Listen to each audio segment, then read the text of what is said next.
Bonjour, donc nous entamons une partie des révisions de ce qui a été vu pendant le confinement pour consolider et améliorer vos compétences. Donc d'abord, nous révisons le chapitre 14. Donc on va le réviser en deux parties. La première partie, ce sont donc les échelles.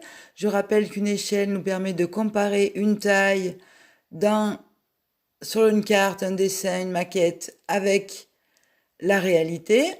Donc on a toujours la même unité, donc 1 sur 200 signifie que 1 cm sur une carte, un dessin, une maquette vaut 200 cm dans la réalité, ou 1 décimètre sur une carte vaut 200 décimètres dans la réalité, ou 1 mètre sur une carte vaut 200 mètres dans la réalité. Donc, quelle que soit l'unité, c'est toujours 1 pour 200. Mais bien sûr, tout est dans la même unité. Dans les exercices, il faut se rappeler que si on a les deux choses qui ne sont pas dans la même unité, on les met bien sûr dans la même unité.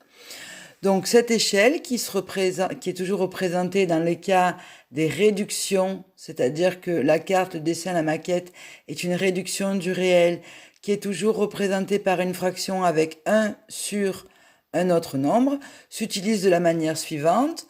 On a le réel, on veut avoir la taille sur le dessin, donc du réel, ici vers le dessin.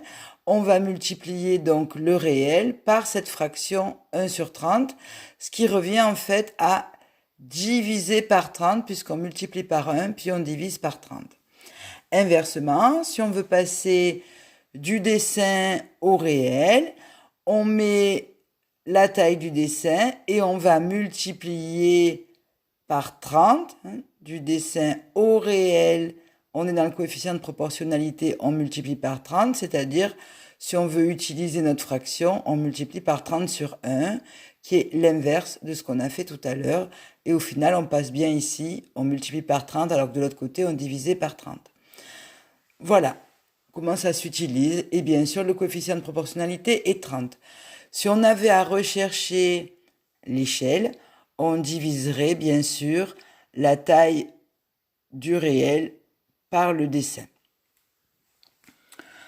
Donc maintenant, dans le cas d'un agrandissement, c'est ce que vous avez en SVT, en physique, on multiplie donc une réalité par un certain nombre et on le traduit dans l'échelle en écrivant donc ce coefficient sur 1. Donc 20 mm par exemple sur le dessin ou à la vue au microscope égale en réalité 1 mm.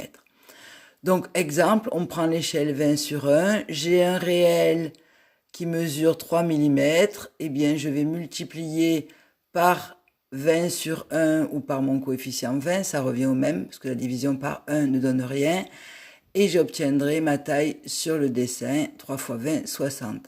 Inversement, j'ai 60 sur mon dessin, je veux retrouver mon réel, eh bien je vais multiplier par la fraction inverse, ça revient à divisé par 20, puisque 60 fois 1 divisé par 20, ça revient à faire 60 divisé par 20. Donc pour passer de 20 à 1, on divise 20 bien par 20. Donc du dessin au réel, on divise par 20, alors que du réel au dessin, on a multiplié par 20 puisque c'est un agrandissement.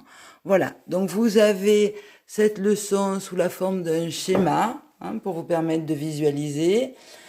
Elle est sur votre tablette et ensuite vous faites les exercices 1 et 2 et vous les postez.